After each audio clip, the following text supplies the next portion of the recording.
problems, frankly, in law enforcement and in first responder medicine, whether it's fire or the paramedic side of things, is that after these events, we tend, unfortunately, to pat everybody on the back and say, you did a great job, whether or not they did. The question to that answer and more, starting right now.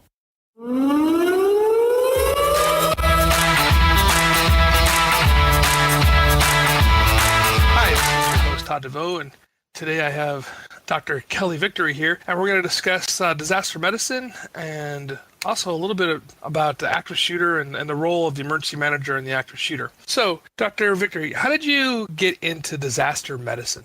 Well, I am formally residency trained in trauma and emergency medicine. So I started my medical career, my clinical career, as a hospital-based trauma physician. I worked primarily initially in North Carolina and then South Florida and then Cleveland, Ohio. So a number of level 1 trauma centers, and had a traditional trauma practice at that time. And although I didn't realize it at the time, I was becoming more and more not just a trauma and emergency physician, but a student of disasters, if you will. I started to realize that the real challenge wasn't in handling 1 or 2 or even 3 patients necessarily at a time. It was how I and the staff and the hospital and furthermore the community handled the larger events. And so I morphed over a period of time from that hospital-based practice into a larger scope of practice in disaster and trauma medicine, and subsequently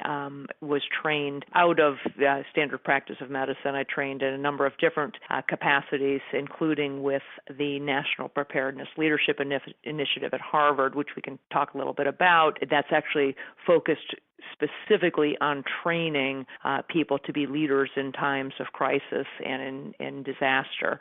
So I've morphed out of my hospital-based practice some time ago and have become much broader in my scope and have become very involved in teaching and training tactical response and management of active shooter scenes as well as other disaster scenes. Well, that's really exciting. Is disaster medicine becoming a recognized discipline in medicine, or is it still sort of a subset of emergency medicine? It's still it's a subset of not only emergency medicine but also trauma surgery and really emergency management. So there is no specific degree in it. Interestingly, in this country, although there are many different organizations now that offer some components of it, I actually went to avail myself of training in the medical management of mass casualty. So I took more of a military, although I am a civilian, I took more of the military approach and did some training with a number of military organizations and had the opportunity to train with a number of people from the Israeli army and learn their way of managing mass casualty because I do think that there are things that we should be learning and should be applying in the civilian world that come directly from the military approach. So there is no sort of disaster medicine track right now specifically, but it is absolutely inextricably related to trauma medicine, emergency medicine, general surgery, and certainly to everything related to law enforcement and first responders in general. In Orange County, California, we do a lot of pod work with, as far as like practicing with flu medicines and stuff like that. So that's one of the things. Well, one of the things that I realized, I took a hiatus out of just pure clinical medicine and ran a large healthcare company that provided healthcare services for Fortune 100 companies, big companies like FedEx and Continental Airlines. And what I realized there was that one of the real challenges for the United States and for any country, but for the United States specifically, is these huge companies that we have here have to think about and plan for and have contingency planning for their businesses to continue to run in times of crisis and in disaster.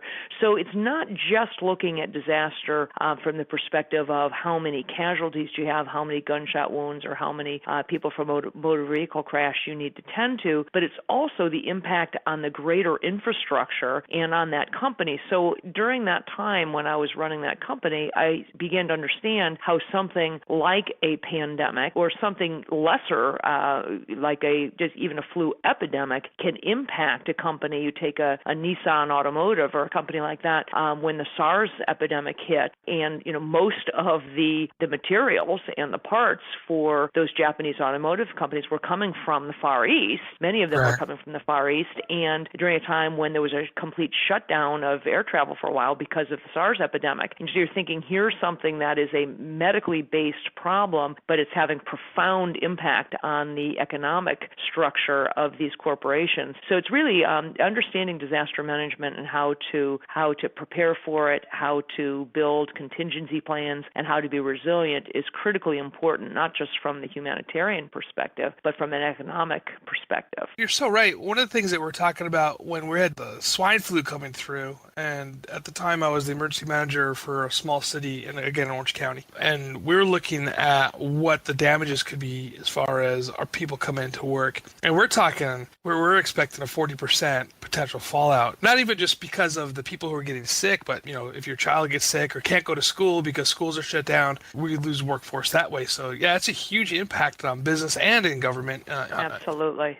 Yeah, I always find that interesting. One of my favorite books that I go back to all the time is Judith Miller with Germs. And I think that's a really good book that I like to read regarding, and I have my students read it as well, regarding planning for those type of things. Because, even on a terrorist aspect of it, the study that they did up in Oregon where that one religious sect tried to influence the election by poisoning it was a Pizza Hut salad bar, things like that, and just knocking people out that way. So disaster medicine and pandemic medicine is something we should think about as emergency managers on a daily basis. Absolutely. Let's switch gears here a little bit. And we talked about, you mentioned active shooter just a little bit ago. And today active shooter is on everybody's minds, especially those that are planning for schools. We seem to have some issues associated with school planning and this. Back as the 80s, I think it was, when we had, the term going postal. So it's not necessarily a new thing. Going postal was the post office guys were shooting things up. So what do you think as far as what's the emergency manager's role that they could play in mitigating and also in the response to an active shooter? Well, let me first say that you're exactly right. The term active shooter, although it's unfortunately become part of our common vernacular, the concept of people wreaking havoc and causing massive injuries by mass shootings is not new. Unfortunately, the world is full of psychotic, unbalanced, sinister people who can assume that role at any time. If you think about it, during the last decade, we've witnessed more than 45 major active shootings in the United States, where we've had a total of, I think it's 91, 95 deaths as part of that violence, and more than 220 some odd seriously wounded people. So I can't overemphasize the need for all communities to develop response planning for an active shooter event. And it's really about developing the response, doing the response planning. So when you talk about how we as responders or emergency managers can mitigate risk, it's really about the foreplan, planning ahead and subsequently training for it. There's no such thing as, putting a bunch of players on the field on game day and expecting them to work together cohesively in an orchestrated dance, the kind of thing that's required in a mass casualty if they haven't done it in training, if they haven't done it in practice. There is no such thing. There's not a football team out there worth its salt that does just whiteboarding. So when I think about really what I would tell emergency managers in all jurisdictions is, I can't overemphasize the need for them to develop response plans. No community can declare itself safe from these types of heinous attacks. Certainly that, sleepy, idyllic little hamlet of Newtown, Connecticut would never have imagined the horror that, a lone teen could unleash on a school full of innocent 6- and 7-year-olds. So if it can happen up there, it can happen anywhere. These incidents happen in municipalities of all sizes, and they can occur without warning. So the only way to mitigate risk is to plan for it and then subsequently to put together trainings. And I would make the differentiation, Todd, we can talk about this, between training and exercising.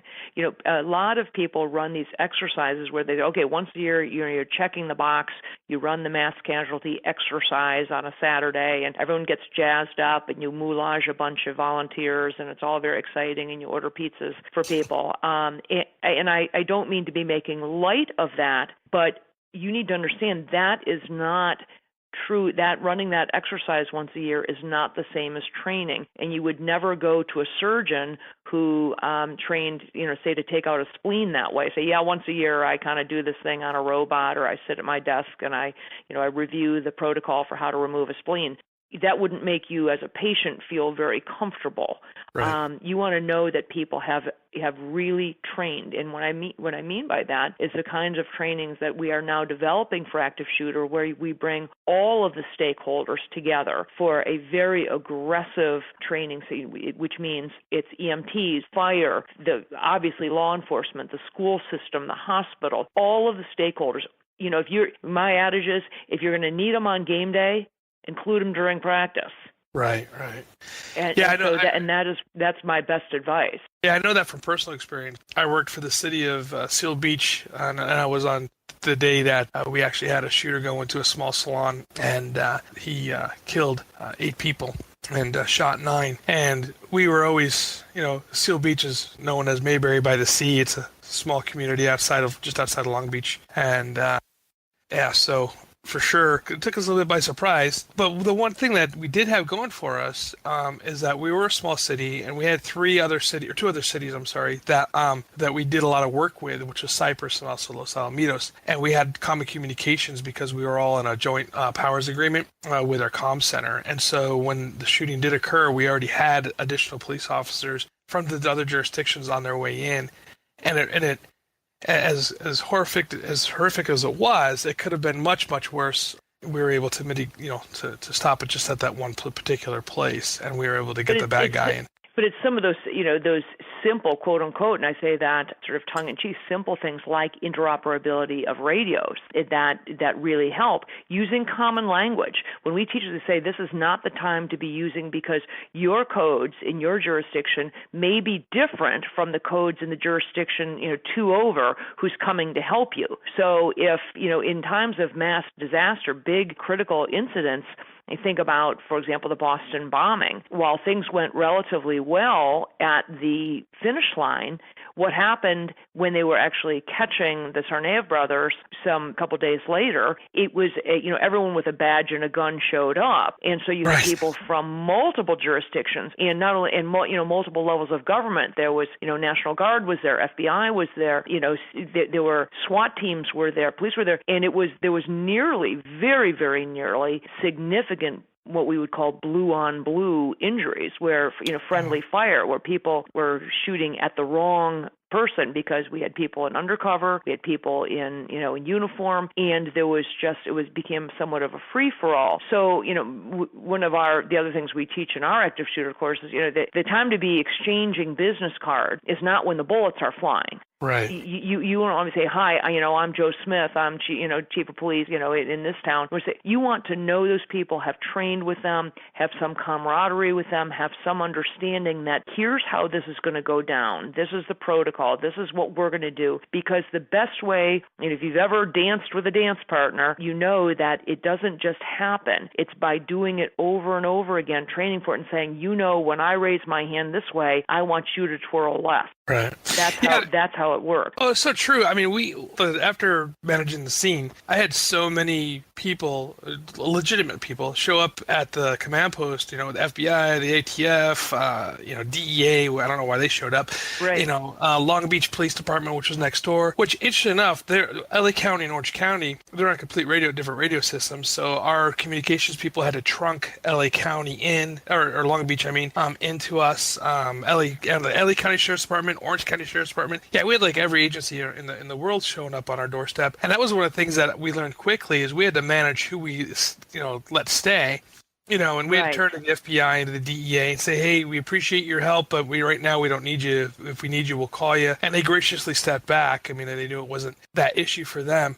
We knew at this right away that it wasn't a terrorist incident, so the FBI didn't need to be there. And managing that scene, it became a priority for the incident commander, not to manage the disaster necessarily, but to manage who could stay in the ICP because it just got huge fast. So that was what my role ended up being as an emergency manager. Is I started doing like the logistics section of it and helped out with the planning section because we were small, and that's what my role was there. And I think that's where, as an EM, that's a non-sworn person with the department, can really help out because they don't need to do standing guard and stuff like this. They can really help with those logistical and planning sections.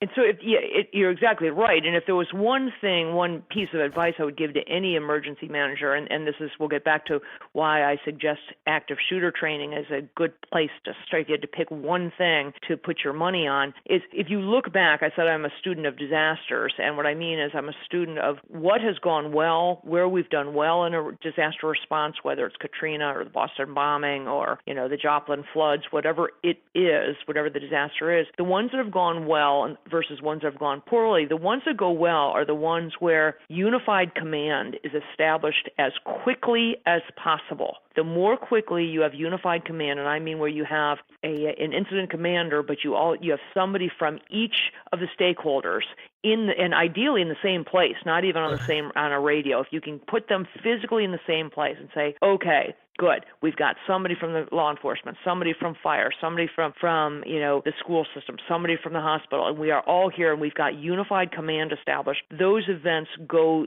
as seamlessly as possible. They really do. One of the beautiful things about active shooter training specifically is that the standardized protocols that you develop during active shooter training, the collaboration between the agencies, all the different stakeholders, and the skills that are learned are highly transferable and applicable to any other large-scale event. In other words, whether it's an active shooter or it ends up being a tornado or a building collapse or a massive flood, it doesn't matter. 80 to 90% of the steps in that dance remain the same. Right. Regardless of what event it is. So if we take the biggest, hairiest, scariest thing and think about an active shooter scene, which for most people is the worst of the worst, what you saw at Seal Beach, then you say, okay, 80 to 90% of these things will be transferable to the event if it's a flood or something else. And an example of that, the group that I teach with, we taught an active shooter course and a very aggressive hands-on course in Ouray, Colorado some years ago. It was 2014.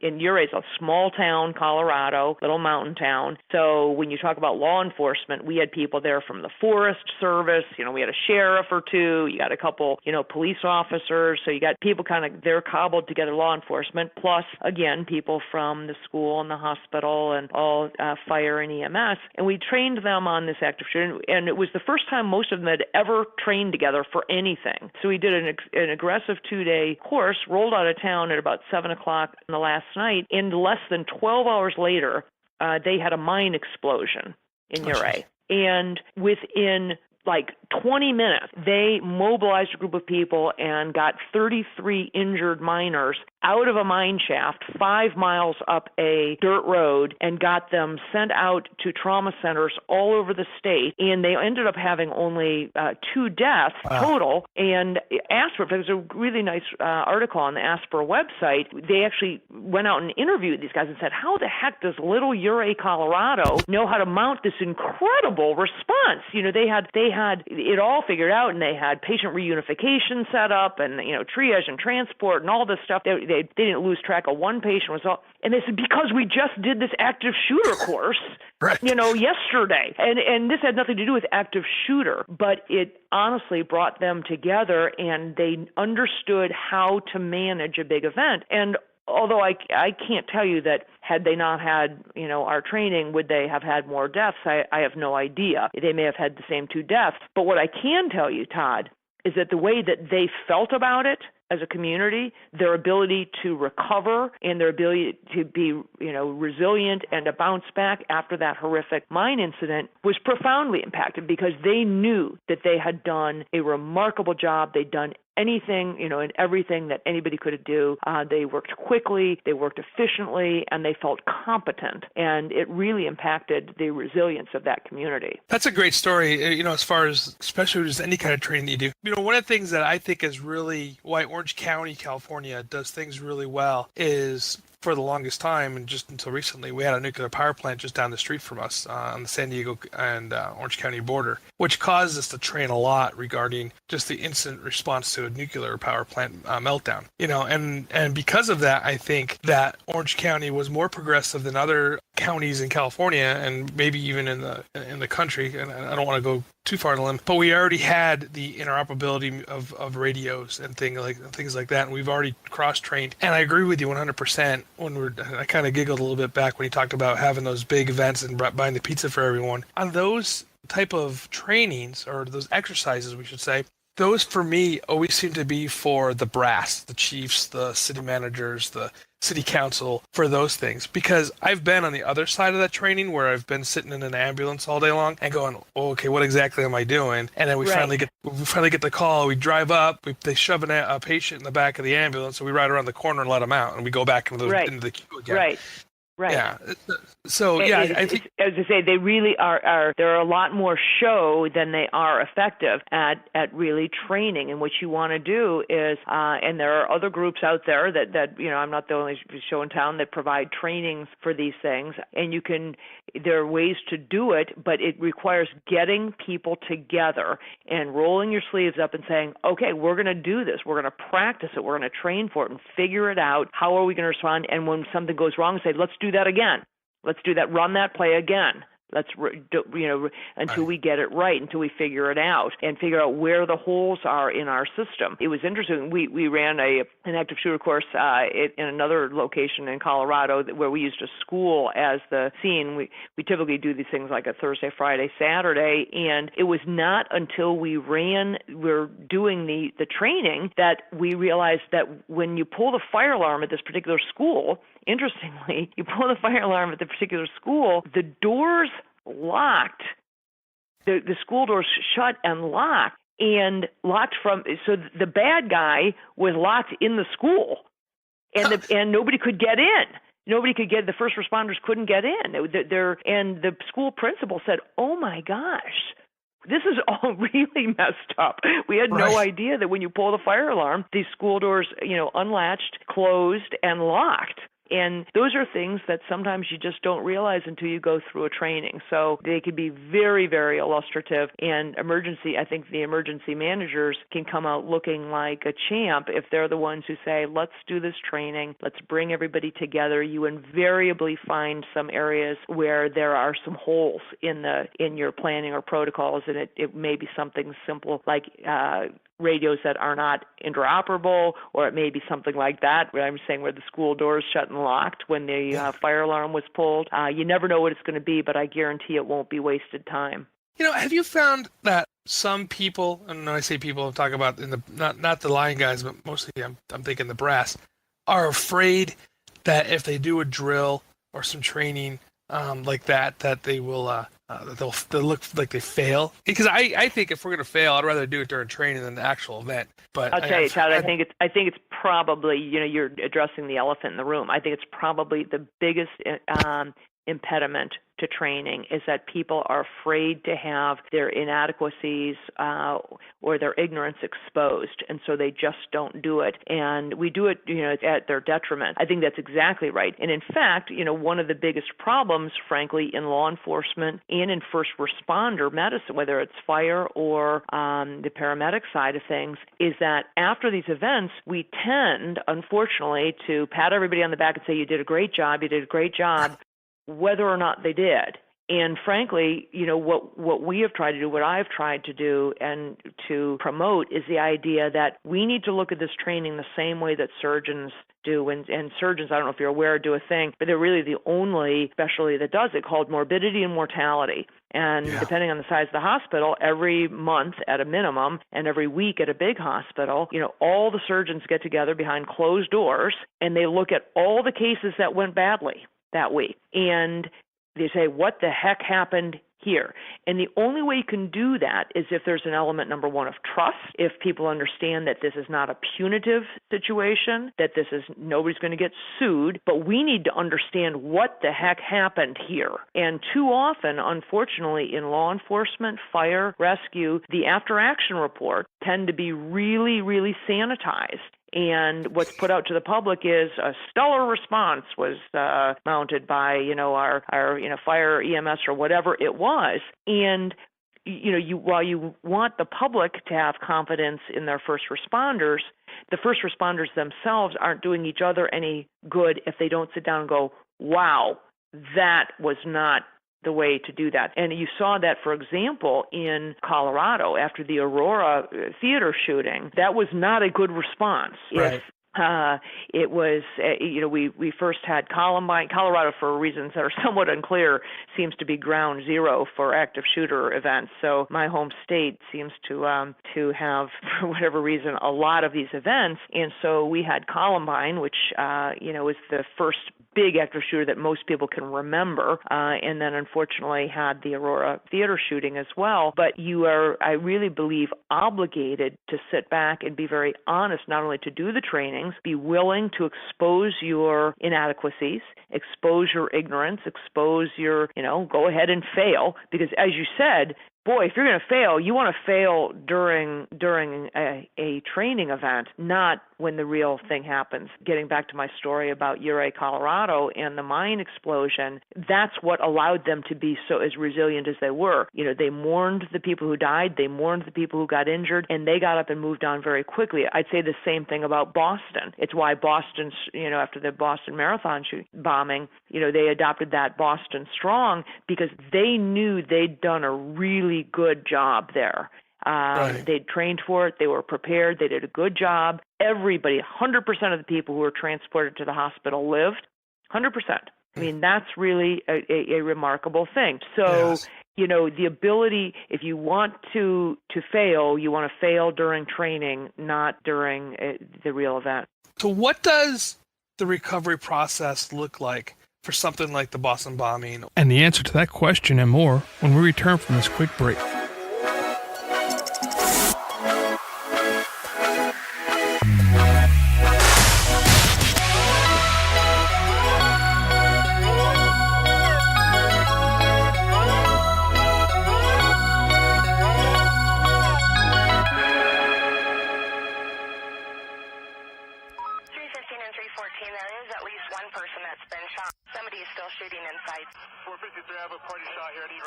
Are you ready for the unthinkable? Call our friends at High Speed TACMed. They provide custom emergency planning and training that saves lives. With years of experience in law enforcement, search and rescue, responding to and managing large-scale incidents, HSTM will evaluate and prepare written plans, training sessions, drills, and debriefs, leaving you with the necessary tools and experience that can save lives. Call HSTM today to discuss your specific needs, and the staff of High Speed TACMed will help ensure that you're ready and are in complete compliance. Call High Speed TACMed today, 805-419-0024. Again, that's 805-419-0024. The friendly staff at HSTM is standing by. Bringing out bodies now. Get someone to the back as soon as you can. Rescue personnel, I got at least 3 to 7 hits.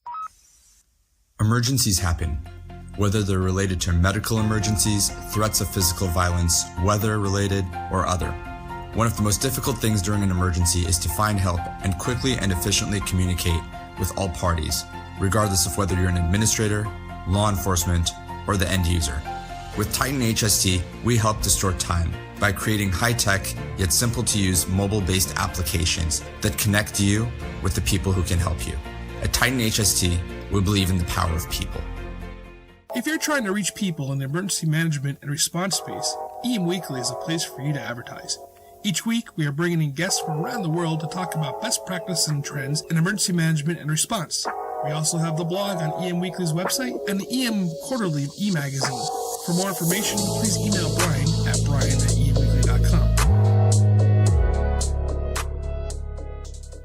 And welcome back from that quick break, and thank you again for listening to the sponsors, and we can't do what we're doing here without them. So let's get back into it. So what does the recovery process look like for something like the Boston bombing or Aurora, Colorado? I mean, I know what it looked like for a small town.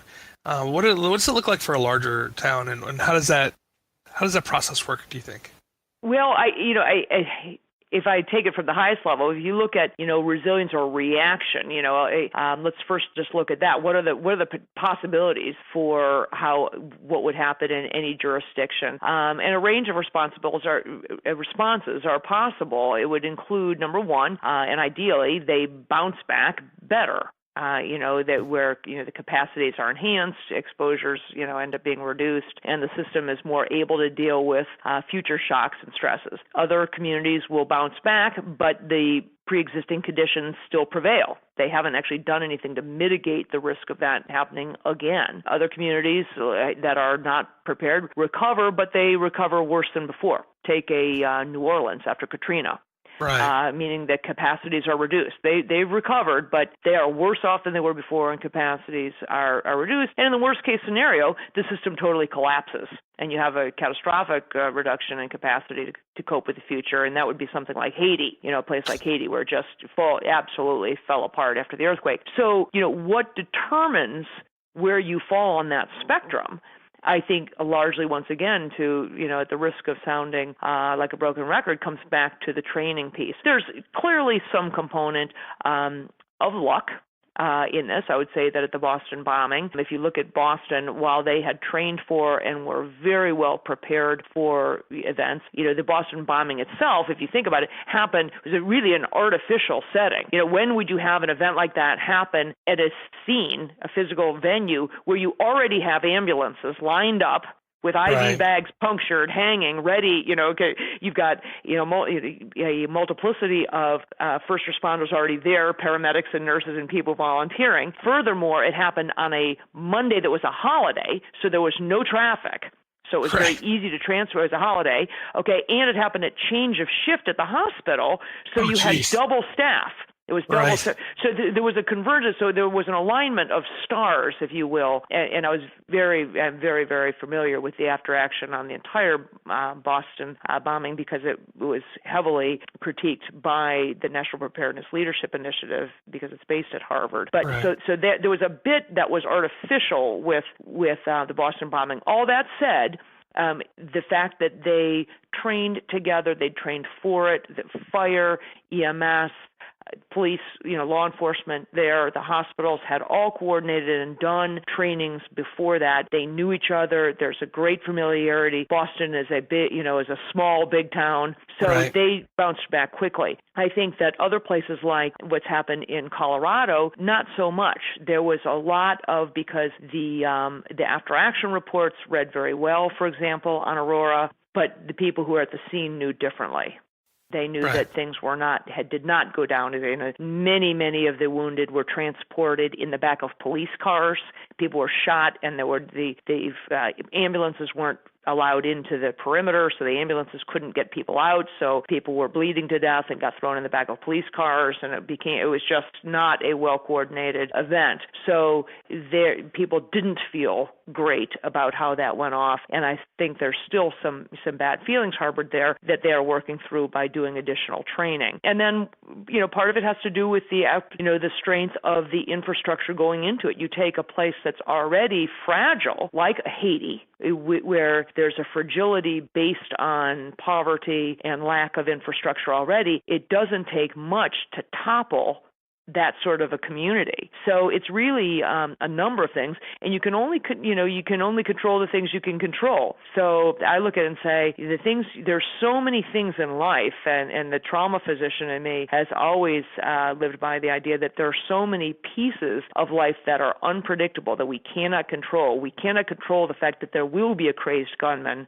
The only thing we can control is our ability to anticipate, to be aware, to have trained for it, and to have some idea of where to start. And you know as well as I do that muscle memory is the same. I don't care if you're a tennis player or a golfer and you practice that swing over and over again, or a surgeon. Muscle memory we build the same way when we build how to respond to trauma and casualty and disaster. Once you get started, it becomes easier, but you have to have practiced it. And I think that emergency managers really can get in the game and say, let's do this. I don't just want to read a book about it. I'm not just, if I had a dime for every manual that people have sitting, I would ask big companies, what are you going to do? What's your pandemic plan? Or what's your disaster plan? Or what's your fire plan? And they'd point to, the proverbial 3-ring binder sitting on the shelf.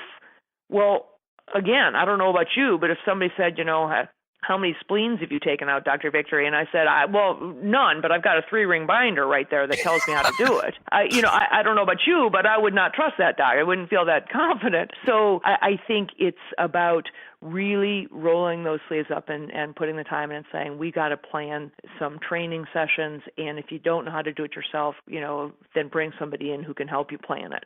Yeah, I agree with you. I was talking to Craig Fugate one day at a conference in Florida, and he made a statement, and it stuck with me for a long time. And I even teach this to my students at the college. And he said that the emergency manager is like the football coach. He goes, you get out there, you train everybody, you do the plays, you write it up, you make sure that they know what's going on. And the day that the event happens, you're going to make sure they're going to know how to do it, and you're going to be on the sidelines coaching them along. And right. And I agree with that a lot. Although I'm not sure how much on the sidelines. I think sometimes you're in the thick of it. But yeah, that's what the emergency manager is about. And I think that for my opinion, a strong emergency manager in a city is going to be out there making sure that he's coordinating the police department and the fire department and EMS and county health and these people to make sure they're at the table and playing in that sandbox before the event really occurs. And that is exactly the secret sauce. It's making sure they've done it beforehand, because it's infinitely easier. It's essentially impossible to manage them or to coordinate them from the sidelines or even from the center of the field if you didn't do it beforehand, because in the thick of the moment, everybody, the tensions are high, people are scared. In a local event, you never know if some of your first responders already are going to have personal involvement in it. As you know, obviously, when there are things like pandemics or natural events, hurricanes and, tornadoes and floods and those sorts of things, sometimes upwards of 30% of your first responders are personally involved. Right. They're worried about their own loved ones. So you cannot, as an emergency manager, think about managing this scene if you haven't done it ahead of time and have those policies, protocols, those standards, and have, sort of worked through it ahead of time. And then you've got a chance. And I agree. I have no problem with emergency managers rolling up their sleeves and digging in, as long as they are able to keep that wide purview, because their job really, they will undermine themselves immediately if they get in and start doing something and lose track of the entire scene. That's so true. That is so true. We still definitely have to be at the 10,000 foot level to make sure things are going right. Well, okay. I have one last question for you, and sometimes this is the hardest question, especially for my students and people that are new to this line of work. What kind of publication or magazine or book, or what do you recommend them to read to kind of get their feet wet and their teeth dirty? Well, I guess I would say two different books, two different things, because they come at it from a different angle.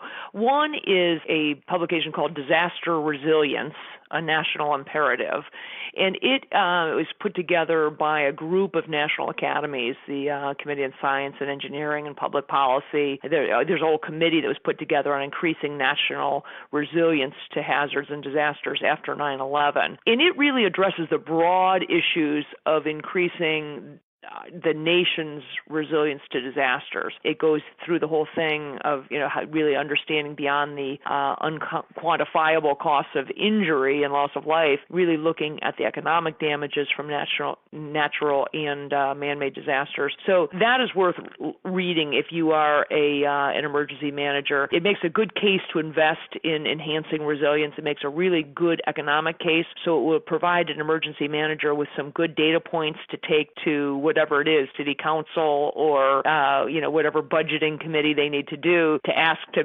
or more like beg for money, to beg for the funds to do a training. It makes a really good case to to invest in enhancing resilience for your community. The ability to prepare and plan for and absorb and recover more successfully from an adverse event. So that's the disaster resilience, a national imperative. The other one that I think is worth reading is one that's just called Resilience, which was written by Eric Greitens, who was a former Navy SEAL, and he dialogues in this book his own recovery, as well as the recovery of one of his SEAL comrades, a guy named Zach Walker, after they returned from some pretty heinous tours overseas. And it deals with how they as soldiers, and it would be applicable to me, to first responders, to any leader who's been in a big disaster or crisis or high stress environment, how we can confront pain, learn to practice compassion, find a mentor during and then subsequent to the event, and